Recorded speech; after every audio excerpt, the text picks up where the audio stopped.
This episode is brought to you by Reese's Peanut Butter Cups. In breaking news, leading scientists worldwide are conducting experiments to determine if Reese's Peanut Butter Cups are the perfect combination of peanut butter and chocolate.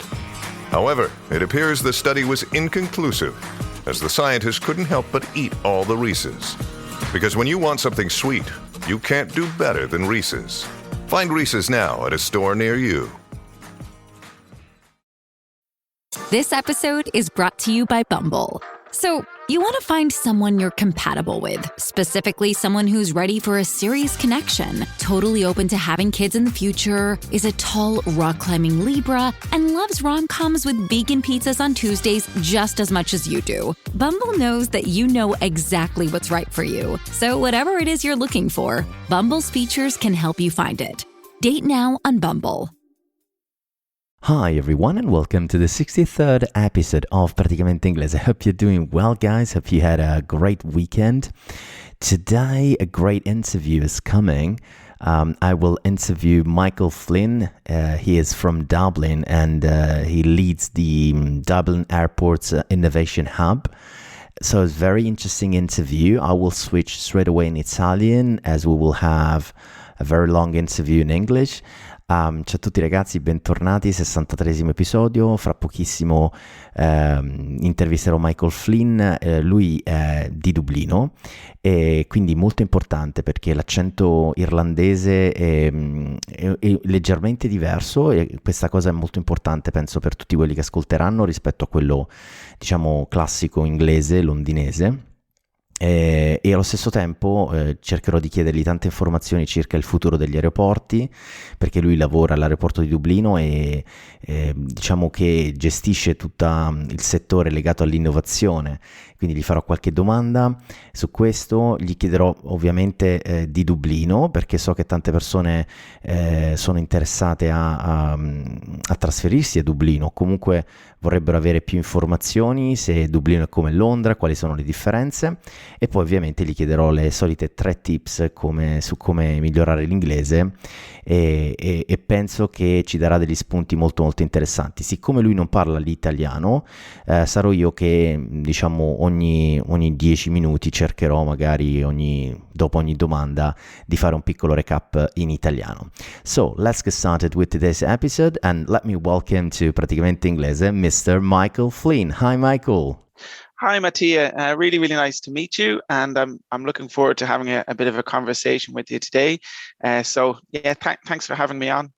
I'm very, very happy because, this podcast, Praticamente Inglese, is all about trying to help people, Italians mainly, to better understand and improve English. And I know that you are from Ireland, right? Yes, absolutely. Born and bred in Ireland. Okay. And you don't speak Italian at all, right? No, unfortunately not. English perfectly, but no Italian. Okay. But you have Italian friends. Yes. Okay. So that's very interesting because, you can notice the struggling of Italians when they try to speak English, right? Yeah, definitely. So I won't criticize anybody, but I understand some of the good and some of the bad about how Italians, and not just Italians, other nationalities as well, but how they speak English and some of the things that do work and some of the things that really, really don't work either.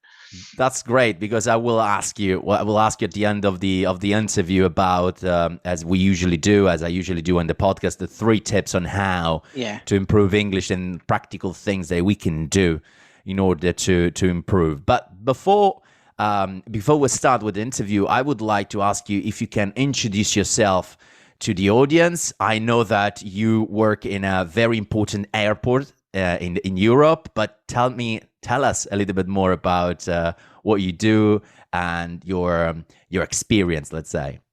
Yeah, absolutely. So I live in Dublin, and I work in Dublin Airport, which obviously it's the main airport in Ireland. Ireland is a small island. There's a couple of other small airports, but it's the largest airport in Ireland. It's also one of the largest airports in Europe, particularly pre the COVID pandemic. It was one of the main airports in Europe. We would have had about maybe 32 to 33 million passengers every year in 2019.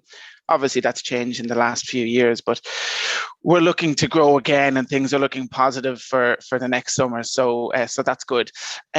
My role in the airport is we have an innovation hub, which we call the Future Factory, which is a fun name to have on it, because we do focus on everything for the future of the airport and the future of aviation.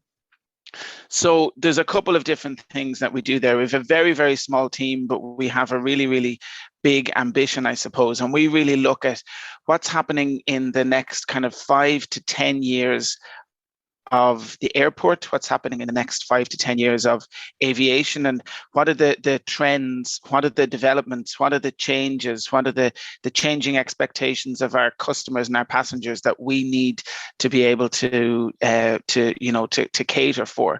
So we do a couple of little things where we develop new products and new services, and we trial them in the airport. So to give you an example, we recently just finished a trial where we had a cashierless store. So you might be familiar, or your listeners might be familiar with the concept of the Amazon Go store. I'm not sure, there's probably supermarkets and things in Italy trying the same, where you walk in, you don't take out your wallet, you don't take out your purse, you don't meet anybody, you just do all of your shopping, come back out, and it's charged automatically. So that's a kind of a new trend that we're seeing, and we trialed that in a small version in Dublin Airport, which worked very, very well.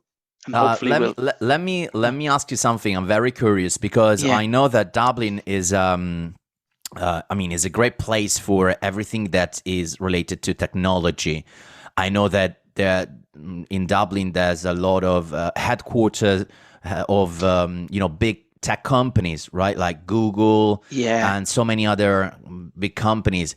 Do you notice, there's, so many people that are working in the industry, of course, is giving you also inspirations, let's say, and you have to be on top of of all those new trends as well, because it's just the city itself that is kind of, how can I say, is the image of high tech and new technologies in Europe, right?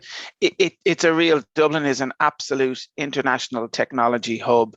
We definitely see that the skills that are in the city and the experiences that are in the city through the companies like Google, Facebook, LinkedIn, Amazon are definitely of benefit to us.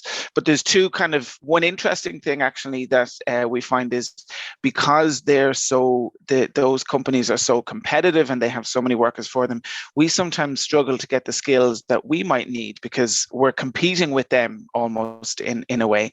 The other interesting thing is that a lot of our customers, a lot of people who fly regularly, who work for those sorts of companies, like your Gen Z passengers, your millennial passengers, they have a very different expectation than your older passengers or kind of holiday passengers. And we have to, as an airport, make sure that we cater for them. So people who want to work on the go, who want to have things very quick and very efficient and very seamless, we have to cater for those passengers. But the other real benefit that we see in Dublin from that is it sparks thought and creativity around the city. So the universities and colleges in Dublin have a really, really good culture of developing new research and developing small startup companies in the technology space. And that's actually what's really, really interesting for us in Dublin Airport. What are the new startup companies doing? What are the new technologies doing that are coming out that might help us as an airport? So an example actually of that is there's one of the universities is doing research on carbon capture technology, which sustainability and carbon emissions is huge for everybody. And it's a big trend. Yeah. But there's really, really exciting and interesting things happening in that technology. And one of the universities in Dublin is doing a lot of work on that as well. And we're working with them on that as well to understand how that can benefit airports as well. So the whole kind of creation of a technology and development ecosystem in Dublin is a massive, massive benefit to us. I would do a recap in Italian, if you don't mind. Absolutely. Because as I always say, of course, it's important for people to listen to people that are talking perfect English, let's say, but at the same time to understand the context of what we are talking, because it's not easy for everybody. So I will quickly switch in Italian, and then we'll get back to English. And maybe I can learn a few words of Italian through this as well. Okay, yeah, it's true. You can definitely learn and listen to Italian too. It's a good opportunity. Yeah. Michael ovviamente lavora all'aeroporto di Dublino e la cosa molto interessante di Michael è che ovviamente fa parte di un team che cerca di innovare l'hub. È un aeroporto molto importante, 33-34 milioni di persone viaggiano ogni anno, ovviamente è un dato di pre-pandemia, e siccome gli ho chiesto anche questa cosa del fatto che Dublino comunque è una città dove ci sono tanti headquarter, tanti quartier generali di compagnie tech molto importanti, Google, Amazon, eccetera, e quindi anche il contesto generale della città spinge all'innovazione. Parlava ovviamente Michael di università che sono molto, diciamo, fanno ricerche molto legate allo spazio, all'area legata alla tecnologia, e lui stesso insieme al suo team sta implementando tutta una serie di novità all'interno dell'aeroporto, perché come diceva lui, i millennials, le persone, i giovani si aspettano, soprattutto perché sono abituati a vivere in questo contesto tech, a vedere anche servizi molto legati. E un esempio che portava era quella di Amazon Go, che è questo store dove le persone entrano, prendono i prodotti, acquistano i prodotti, li mettono nel carrello e se ne vanno senza dover passare dalla cassa. Tutto viene automaticamente addebitato sulla carta di credito. La tecnologia che c'è dietro, adesso non stiamo lì a guardarla nel dettaglio, però insomma il concetto molto interessante era per me a vedere un pochino i nuovi trend nella parte legata all'aviazione in generale, l'aviazione civile in questo caso, e tutto quello che un aeroporto può fare e tutte le nuove tecnologie che possono essere implementate all'interno, e questo ne era, diciamo, un esempio. So, my recap is over. I was just saying to everybody, you know, how important is your role and your team's role of innovation in a hub like Dublin, which is very important in general in Europe, in Ireland, of course, but in general, because Dublin represents a city, a tech city, let's say, with all those big companies sitting there with their headquarters. So you are surrounded by those kind of people, and you need to deliver this kind of service to them. I don't know if on top of you were talking about like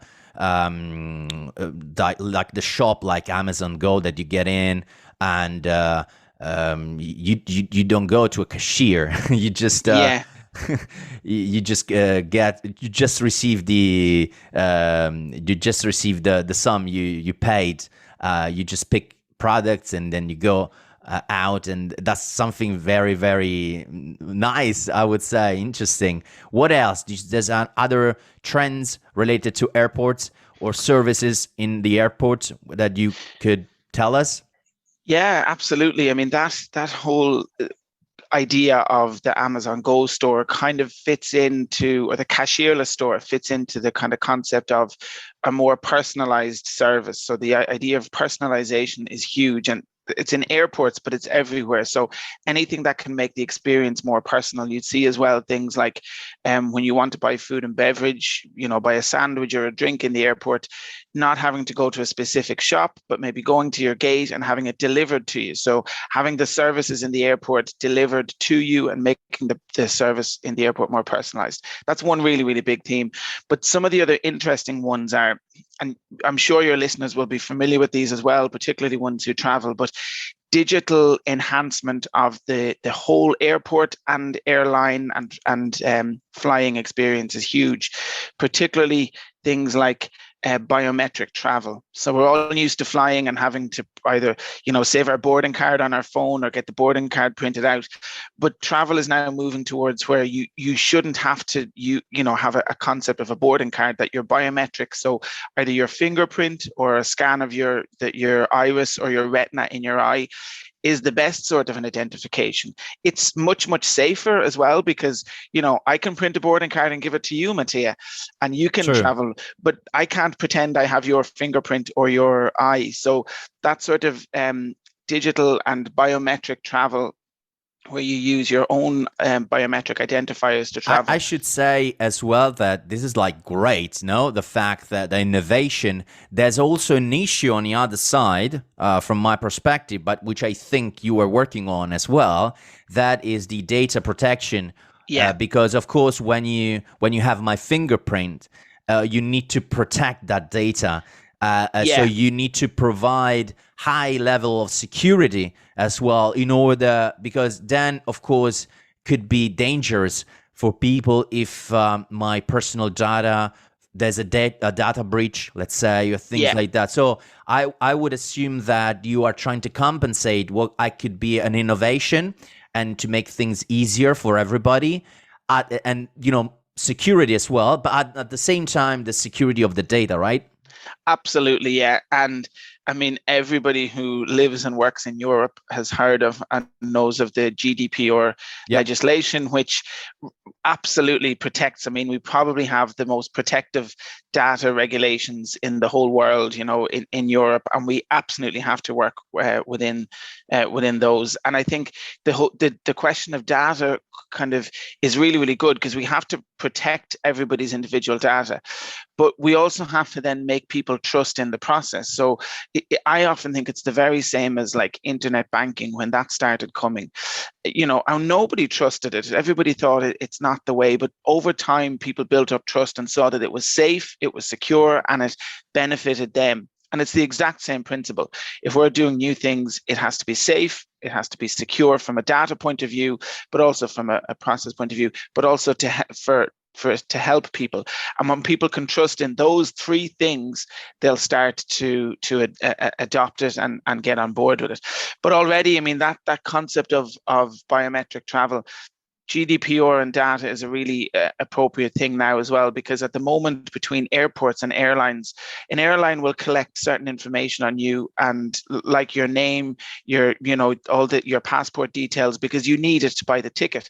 As an airport, we never see that because we have no reason to need it. So if we don't need the data, we don't get the data. And that's the legislation, that's the law. So that makes it challenging as well when you're trying to develop the new products and new services, and because there are limitations that come in, and aviation is such a regulated industry as well, that one of the biggest challenges of my role is being able to do things within the legislation and things like GDPR. So it's an interesting thing. And I think a lot of the technology is actually there to do these new things, but a lot of the safety and security of the legislation is a bit more behind, so that has to kind of catch up with the technology. So it's a very interesting debate you could have.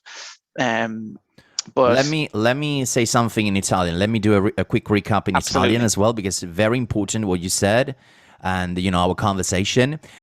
When you need mealtime inspiration, it's worth shopping Baker's, where you'll find over 30,000 mouth-watering choices that excite your inner foodie. And no matter what tasty choice you make, you'll enjoy our everyday low prices, plus extra ways to save, like digital coupons worth over $600 each week. You can also save up to $1 off per gallon at the pump with fuel points. More savings and more inspiring flavors make shopping Baker's worth it every time. Baker's, fresh for everyone. Fuel restrictions apply. Giustamente Michael diceva l'innovazione, sicuramente i trend del futuro saranno quelli del viaggio biometrico, cioè nel senso, se oggi noi abbiamo la nostra boarding card o abbiamo i nostri dati tipo documenti e cose di questo genere per accedere al lab, più andiamo avanti e più queste cose, diciamo, scompariranno in favore di impronte digitali o riconoscimento diciamo, della retina, e cose di questo genere, quindi riconoscimento facciale, eccetera. E mentre lui diceva questo, io dicevo, ok, però è anche importante la sicurezza di questi dati, perché è vero che ci facilita la vita e ci rende anche più sicuri, perché ovviamente uno può falsificare un documento, può falsificare, come dire, un biglietto, ma di certo non può falsificare la propria impronta digitale. Però allo stesso tempo avere questi dati biometrici da parte di, diciamo in questo caso l'aeroporto o le compagnie aeree, portano al fatto che devono innalzare pesantemente la sicurezza di questi dati affinché questi dati non vengano persi. Ecco. So, la cosa importante, giustamente, che faceva notare Micheal è che anche le banche, quando ha iniziato l'home banking, quando ha iniziato tutto quello che era legato a entro in banca soltanto dall'app e cose di questo genere, all'inizio era visto come un pericolo, come qualcosa che poteva non essere, come poteva essere pericolosa, no? E le persone non si fidavano, e poi man mano ci si è resi conto che la sicurezza si è elevata, e così si è elevato anche diciamo, il servizio e il risparmio del nostro tempo nella gestione delle, diciamo, delle operazioni bancarie. So I was just doing a recap about what we said. I'm more struggling right now with Italian than in English, because I switch in between the two languages, you know, and sometimes it's very difficult. But in general, it's great, because you are talking about future things that could happen. Mm-hmm. And I'm very looking forward to those kind of things, because it's going to be easier for everybody to travel. And I know as well that a big thing related to aviation is the fact that English is the standard worldwide. Yeah. No, so we know a lot of terms related to aviation that we use in Italian as well. Now I was talking about, boarding card is biglietto in Italian, but we don't call it anymore. Or like, for example, now the certification of the vaccination, which is the green pass. Yes. It's not like we don't say certificato verde. Yes, we say that, but in general, we tend to use English terms and terminology. Can you just explain me a few of those terms that you think are important, but at the same time you listen over and over again, and there's a standard everywhere?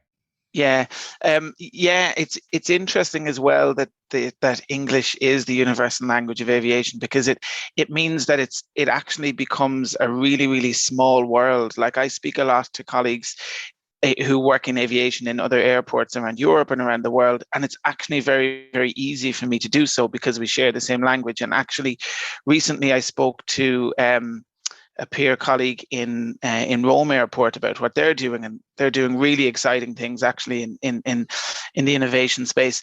But we had the exact same language. Now, maybe his actual English wasn't 100% perfect, but we could communicate perfectly, so it's great. And on the terms that are very I suppose are very universal in English, things like boarding card or passport or immigration or, kind of security, check-in, boarding, those sorts of words, I think, are probably a little bit, depending on what country you're in, might use the native language or might use the English language. But when it gets very, very specific is when it's regulated. So anybody who works as a pilot, anybody who works as an air traffic controller, anybody who works as a flight attendant or cabin crew, all of the language that they have to use it's quite regulated because it's for safety and security, but it's also so that wherever you are in the world, it can be understood. And the interesting thing is aviation always goes for abbreviations. So it makes it so difficult, even for a native English speaker, because everything is shortened. So like if we're talking about passengers in our airport, we often won't say passenger, we'll say PAX, so PAX for a passenger, or we'll shorten down. So we would do a lot of work for passengers who have reduced mobility, which is basically any passenger who has an additional need. They might be disabled, they might have problems walking, they might be autistic, they might have dementia, they might be elderly. But instead of saying a passenger with additional need, we say a passenger with reduced mobility, and then we make it more difficult and we say a PRM. So everything is always shortened down. Another interesting one is out on the airfield where all the aircraft are. It's a very, very regulated area. Everything has to be safe and secure. If ever anybody like drops something, so if you're boarding your flight and something falls out of your bag or your purse or something like that, it has to be cleaned up straight away, because if it blows into the engines, it's a safety issue. We call that FOD, which makes no sense, but it's foreign object debris. Yeah, FOD, FOD. And it's foreign object debris. So things like that can often be for people who start working in aviation, who don't have the experience. It's it takes some time to kind of get used to the language, understand what the words mean, understand what the terms mean. And then it makes it even more complicated if you do go into, like I said, a pilot or a cabin crew, because everything there is even shortened. So every airport is given a code. So instead of calling Dublin, we call it Dub, D-U-B. Malpensa Airport. MXP, right? MXP, yeah, exactly, okay. Yeah. So there's, quello che sta cercando di dire Michael, che tutto nel mondo dell'aviazione diventa un'abbreviazione, e dal nome dell'aeroporto, che spesso vedete sui vostri bagagli, che sono normalmente 3 lettere, viene identificato con 3 lettere, a quelli che sono altre terminologie per poter parlare di riduzione di mobilità di alcune persone, no? Che noi magari possiamo chiamare disabili o diversamente abili, insomma, ognuno ha il suo modo per poter identificare determinate situazioni, oppure, come diceva prima, legato al bagaglio perso o cose di questo genere. Quindi tutto in aviazione diventa un'abbreviazione. Everything is an abbreviation, let's say. Become an abbreviation in aviation, right? Yeah, an abbreviation or even a code then. And one last example, our national airline is Aer Lingus. It's the biggest airline. Well, actually, it's the second biggest airline in Ireland after Ryanair, but it's our national airline and kind of carries our colour and our flag. And every airline has to call themselves a name when they're talking to air traffic control, which has to be different than their airline name. I don't understand why, but they have to do it. So for Aer Lingus, if they're talking over air traffic control, they will call themselves Shamrock, which is the Irish national emblem, the shamrock, the 3-leaf clover. So even things like that, it's made more complicated. So do you know about our Italian airline, which is it used to be Alitalia, yeah, and now it's called ITA. I don't know if you know that they rebranded as ITA Airways, and which was the name for the previous one, Alitalia? Do you know? I actually don't know. No. Okay. Yeah. I'm not sure. Because I'll find out and I'll come back to you. Yeah, okay. Yeah, because we rebranded our national airline, Alitalia, in ITA Airways. And I mean, I was very curious to know about those abbreviations as well, because as it's something that I noticed in English. There's a lot of abbreviations in general. I was talking about, when you write an email, from my point of view, on my perspective, or as soon as possible, or things like TGIF, thanks God it's Friday, things like that. And everything is an abbreviation. So it's very common in general in the English language, but in aviation even more. Yeah, exactly. Yeah. And like I said, sometimes it makes it difficult even for a native English speaker, because a new thing will come up, something will change, or something new will come up, and it's not always obvious as to what it is. Like, we all know TGIF is thank God it's Friday, but if you had never read that before, you probably would struggle. Or I received an email recently and somebody signed it at the bottom, instead of saying best regards, which would be common, to sign off the email. They put B or GDS. So just short, and took a couple of letters. I didn't understand it at all. I didn't know, but so yeah, it's very, very common in English, and part of it is laziness, but part of it also is convenience. Yeah, but for example, as well, if I always notice this as well, if we as Italian, we need to write an email and we need to say something to our colleague or our boss, we tend to write an email with, I don't know, in 6, 7, 8 rows, lines. If you are a British guy, you would say exactly the same things, maybe in 2 rows, in 2 lines. Yeah. It's different as well. The culture and the information and the communication. We are more formal, let's say, and you are more informal, even in business. And this is a big thing, and it's easier, and also things are very fast in general. So I just say, okay, let's do it. In Italy, would say, due to the fact that I would suggest then and so we can. So it's very long for us, the communication. For you, it's like, okay, let's do it. Yeah, exactly. But that's an interesting point about the difference between the English language and a lot of other languages, particularly Latin-based languages. We do have a more formal versions of English, but it's not the same as when, I know in Italian and in Spanish, it's the same. Depending on how well you know somebody, there's a rule as to what formal language that you do use if you're addressing like the different verb forms that you'll use. We don't have that in English. So very often if somebody who's a non-native speaker does write an email or even speak to somebody face to face, they use the more formal versions of English because it's what they're used to, or they're being polite, but actually it can sometimes sound very, very unnatural. And I think that's one of the biggest challenges for people when they move to an English speaking country or are working with people who are native English speakers, is to make themselves sound that bit more natural by just kind of getting used to what the language that we use day to day, which doesn't always follow a rule, which is what makes it more difficult. But that more colloquial language that we use on a day-to-day basis, I think it's a challenge.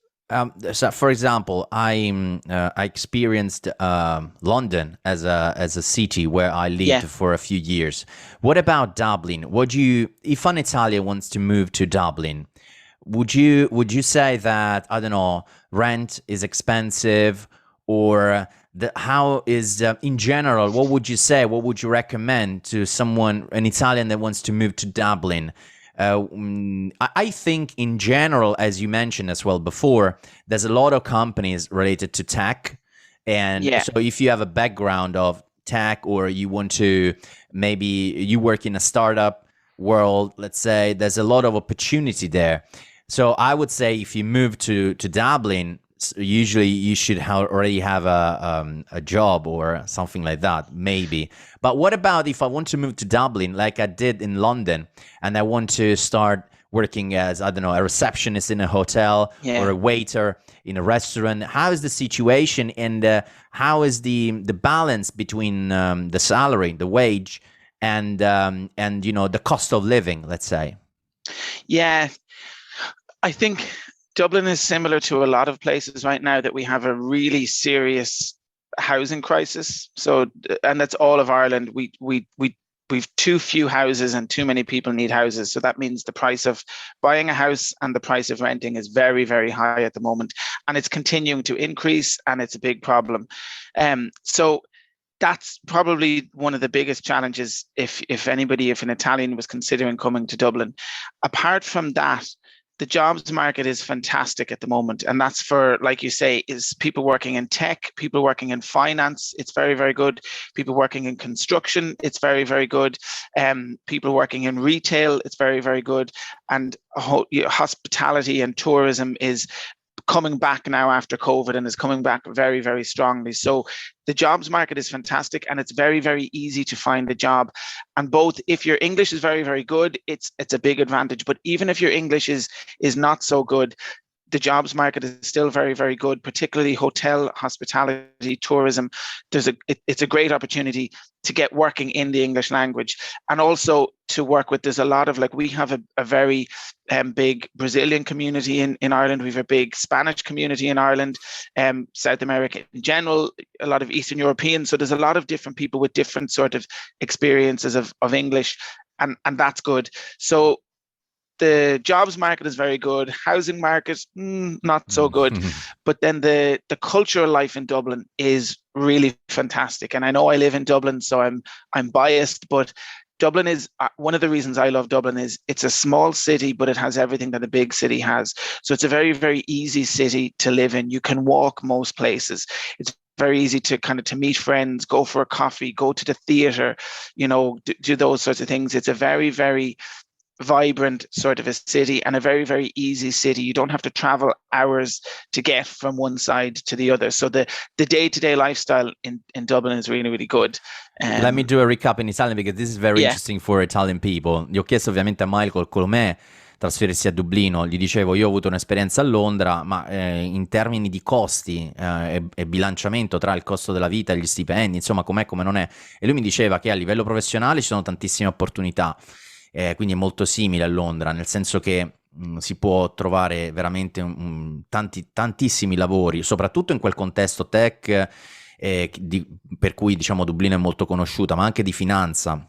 Mentre invece per chi volesse partire senza diciamo un vero e proprio lavoro già contrattualizzato, anche la parte legata al turismo, all'hospitality, gli hotel, i ristoranti, insomma ci sono possibilità di lavoro. L'unica cosa, il problema che c'era anche a Londra e che c'è ancora di più a Dublino, c'è una forte richiesta di case, e le case sono quelle che sono. Ci sono tante persone che si stanno trasferendo, negli ultimi anni si sono trasferiti a Dublino, e quindi ovviamente il prezzo delle case, sia in termini di costo di acquisto sia in termini di affitto, sono molto elevati, quindi diciamo c'è un problema. L'altra cosa bella però di Dublino, oltre alla parte professionale, è anche quella di vivibilità della città, perché è una città piccolina tra virgolette, ma che ha esattamente tutto quello che avrebbe una grande capitale europea.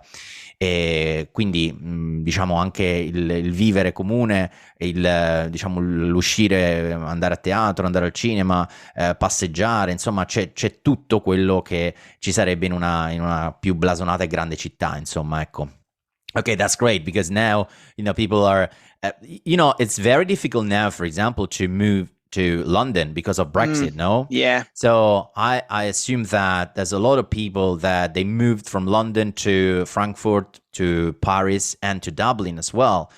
You mentioned before about finance. I think it's an industry. The finance industry is like one of those that are they had to move away from London, and so I would say that it's an English-speaking island, so is very beneficial this for a lot of company, I would say, no? So maybe you had this increase of people after Brexit. I don't know if that's possible. Yeah, no, absolutely we did, and we saw some kind of finance institutions, particularly a couple of American banks that would have had their European headquarters in London, moved them. Some of them moved to Frankfurt, as you said, some of them moved to Paris, but we did get some moving to Dublin as well. And we did see an increase in people emigrating to Ireland because of the opportunities that we benefited from Brexit. We're the only native English-speaking country in the EU now, so that does give us benefits to that as well. It's also interesting then when you have people who are used to speaking British English coming to Ireland. There's some colloquialisms and some things we say that are kind of different. The accent is different is one thing, but our turn of phrase or how we say things can sometimes be different. And to give you an example, people who come to Ireland for the first time often get a bit confused, because when Irish people are saying hello, very often they'll say, "How's it going?" And it sounds like we're saying like, "How's it going?" or "How are you?" So people often will answer and say, "Oh, I'm good," or "No, I'm whatever."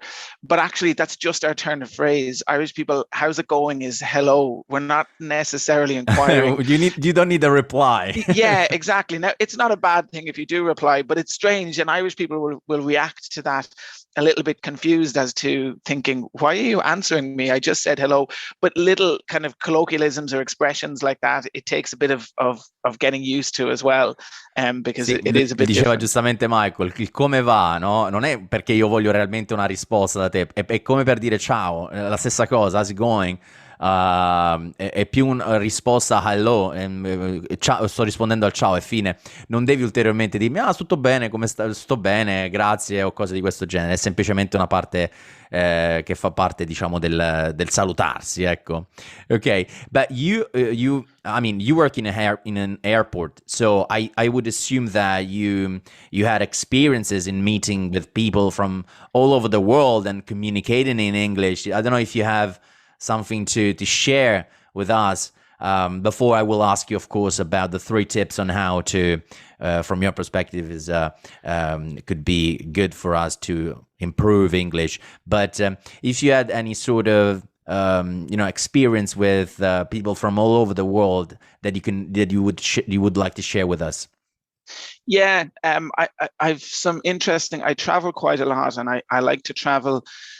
I like to travel to more unusual countries or a little bit off the beaten track, not to mainstream places. So I've had lots of experiences of meeting people in different situations where their English would be very, very poor and my native language of wherever they're from would be non-existent. And I'm often struck. I think it's really interesting when you see how creative we can get when trying to communicate in totally different languages. So it's not so much relevant for the business world, but 2 particularly interesting ones I had were, one, I was in Mongolia a couple of years ago, and I was staying with a nomad family who lived off the land. They spoke no English whatsoever. I spoke no Mongolian whatsoever. So there was a translator who was with us who helped translate, but she wasn't there all at the time. And when we in the evening time, when the translator wasn't there, we couldn't communicate. But what we decided to do was we took turns in singing local songs. So they would sing a Mongolian song, and I would sing an Irish song, and my friend who was with me would sing an Irish song. Now, we didn't fully understand each other, but like through different mediums, like a song or the emotion of a song or the tone of a song, you kind of get a sense of the person as well. And I definitely felt that I understood them as people a little bit more than I did previously. And I just thought that was a really kind of creative way of engaging with a person. Yeah, in because a totally different music way. is universal, no? Music is kind of universal. Exactly. Yeah. And then you always have, I mean, we're lucky in the age that we live in, that we have technology to help us with pretty much whatever we want. And like Google Translate or Babbel or all of those different translation tools and things like that can be so beneficial. I was traveling, I traveled the Trans-Siberian Railroad a couple of years ago between Moscow and Beijing. And when I was in Siberia, I met a guy, and it was on a small island actually in a lake called Lake Baikal, and met a guy. He was Russian.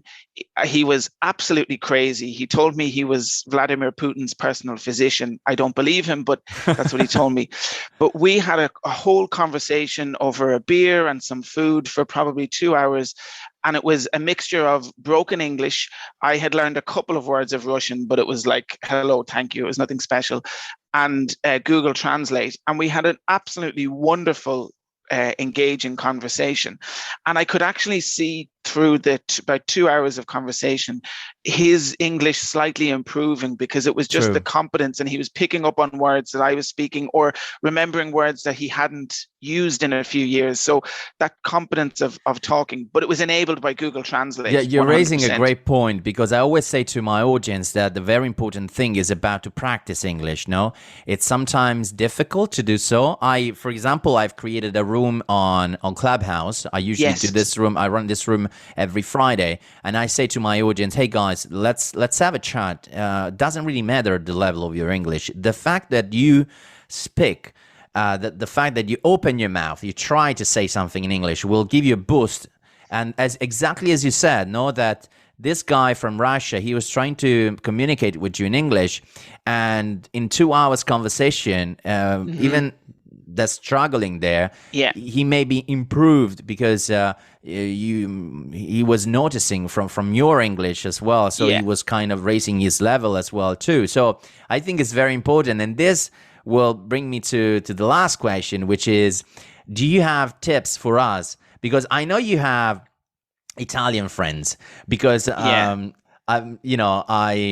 received this is like very nice, because I received a DM on LinkedIn about Roberto, which is a friend, but he's also a listener of the podcast Praticamente Inglese, and he introduced me to you saying, hey, you should interview Micheal. He's from Dublin. He worked in the airport. He has so many things to share. He's a great person. And that's, huge, because I met you this morning, for the first time.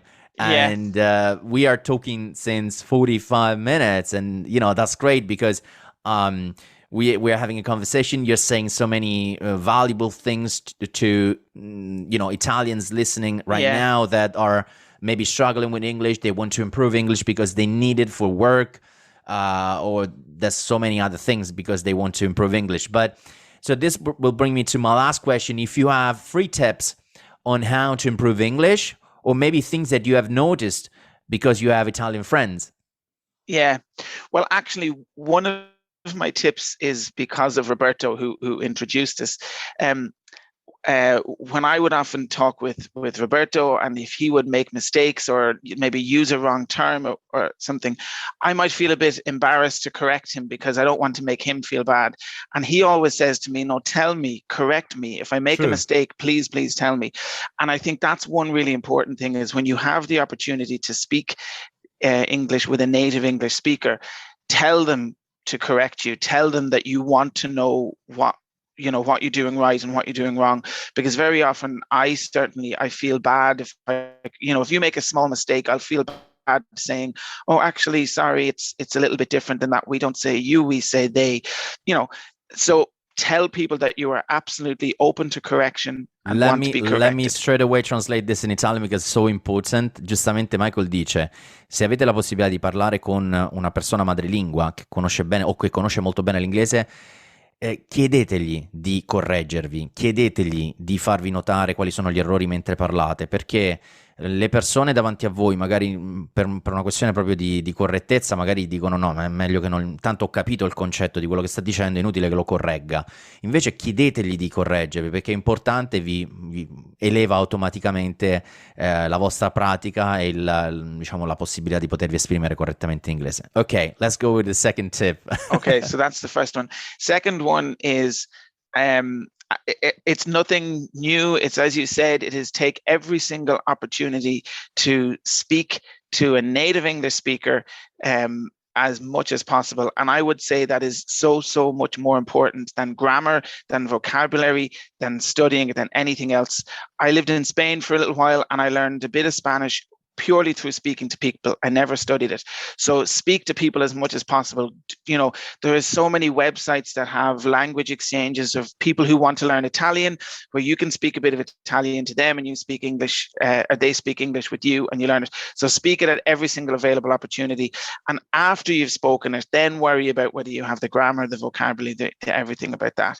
So Ok, so, il secondo consiglio di Micheal è quello legato a, se avete la possibilità e cercate la possibilità di parlare con qualcuno inglese, potrebbe essere anche uno scambio alla pari di qualcuno che parla inglese e che vuole imparare l'italiano, no?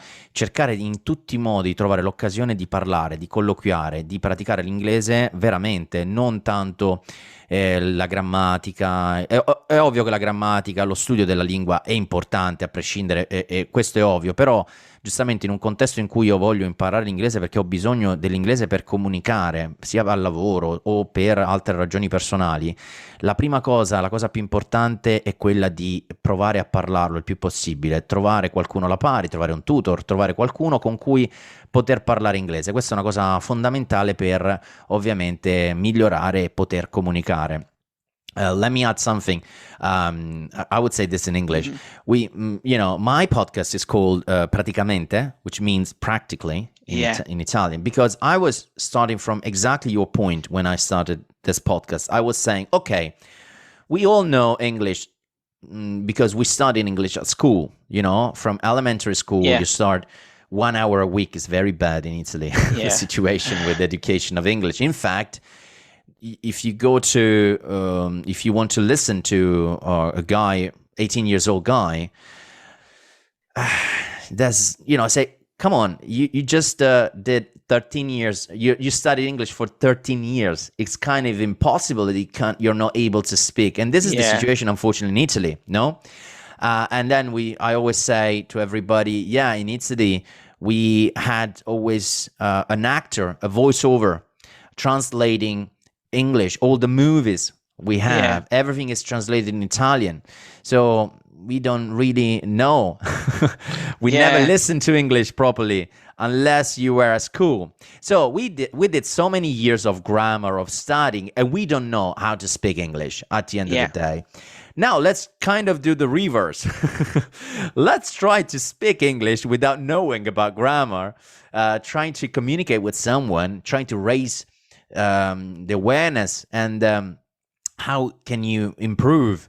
Not thinking about grammar, not thinking about studying verbs or idioms or things like that. Trying just to speak. And you exactly describe what I always said to my audience. And the reason why I'm creating this podcast, Kai, okay, if you want to study English, you can do it whatever you want. Yeah. You can find a tutor. You can, you can buy hours with the teacher, or you can study on a book. You can buy a book and do things. That's fine. Here in this podcast, just listen to me, not me myself, because I'm not a teacher myself, but my audience, because usually my guests, because my guests usually they know very well English. The people that I tend to interview, and maybe repeat in your car, because mainly the audience of Praticamente Inglese, mainly they listen to English maybe in the car. While commuting to work. So you are alone in the car. Try to repeat a word, a sentence or something, and this will help you to be more confident with English. So thank you very much for that, because this is one of the main thing that is changing. It's a game changer. Practicing English. Yeah, but it really is. And I mean, the best way, all the research shows that the best way to learn any language actually is by immersion in the language, because you can learn, like, grammar is a logical thing. If you're good at science, you can learn grammar, but it doesn't mean you can speak a language. So it really is, immersion in a language is the best way to learn any language. And I think I already did a bit of a sales pitch for Dublin, but Dublin is a great city to live in, and come over to Dublin and spend some time there, because different accents as well are so important. If you spend all of your time listening to one person or one type of accent, you'll struggle straight away when you listen to somebody else. So that immersion by hearing different languages really is the absolute best way to learn any language. What about the third tip? The third is, again, very, very basic, but I think it really, really works. Read newspapers in English. So look at some Irish newspapers. The Irish Times or the Irish Independent are good. Some of the British newspapers, or the American newspapers, the New York Times or things like that. And the reason I suggest that is because if you're reading the news, you're going to understand a lot about what's going on anyway. So if you're reading an English article about the war currently in Ukraine, you know the language in Italian, you know what's happening. So you're going to get a lot of the meaning and pick up a lot of the newer words. And it's much better than, let's say, watching a movie with subtitles, because the subtitles distract you. You don't actually pick it up. Whereas reading it, you're improving your reading of English, and you're already understanding a lot of the different words. And you have a mental reference to make, because you understand what the news topic is. And it's so easy nowadays, because you can get all the newspapers online. Lo faccio subito in italiano. Il terzo consiglio di Micheal, mi sembra molto giusto, è quello di dire: al posto di prediligere il film con i sottotitoli che scompaiono, prendete un giornale, un quotidiano inglese, irlandese, americano, dove potete leggere una notizia che magari è qualcosa in cui siete interessati, e quindi in qualche modo cercare di praticare l'inglese leggendo le notizie in inglese, andando su un sito internet magari di una rivista o di un quotidiano inglese, e cercare cercare di leggere e quindi riuscire ad assimilare meglio le parole inglesi e quindi migliorarlo piano piano e aumentare sempre di più la quantità di vocabolario a nostra disposizione. That's fantastic. 3 great tips, Michael, and thank you very much. What I usually say to my guests at the end is like, where can we find you? If someone wants to connect with you, if you want to share, I don't know, your profile or something related to, a place where usually you are in online, let's say. Yeah, well, if you come to Dublin, look me up and you can find me in Dublin. But to find me online at the airport, sure. Yeah, I will exactly. land in Dublin. Yeah. I will find you because you work at the airport now. Right? Yeah, just ask somebody, do they know Micheal Flynn, and they'll point you my direction. But no, seriously, if anybody wants to look me up, I'm on LinkedIn. If you search Micheal Flynn Dublin Airport, you'll get me there. And I'm more than happy to connect or chat with anybody. So please do look me up there on LinkedIn. That's great. Thank you very much for your time, Michael. And I think this was a valuable interview for a lot of listeners. I mean, because we talk about aviation, we talk about new trends, we talked about moving in Dublin, which is a great European city, and everything related to on how to improve English, the final tips on how to improve English. So it was a great interview. I would say to all my audience to follow Praticamente Inglese on your podcast platforms, and of course you can follow Praticamente Inglese on all different social media and everything. We usually have this appointment, this meeting every Friday at 1 p.m. So if you have the opportunity, it's lunchtime. So it's lunch break with Italians, the name of the room, and so I look forward to have a chat with you there. This is the opportunity to practice English, what we just said right now. I wish you a great week ahead, and let's see you in the next episode. Bye, Michael. Bye, Mattia. Thank you.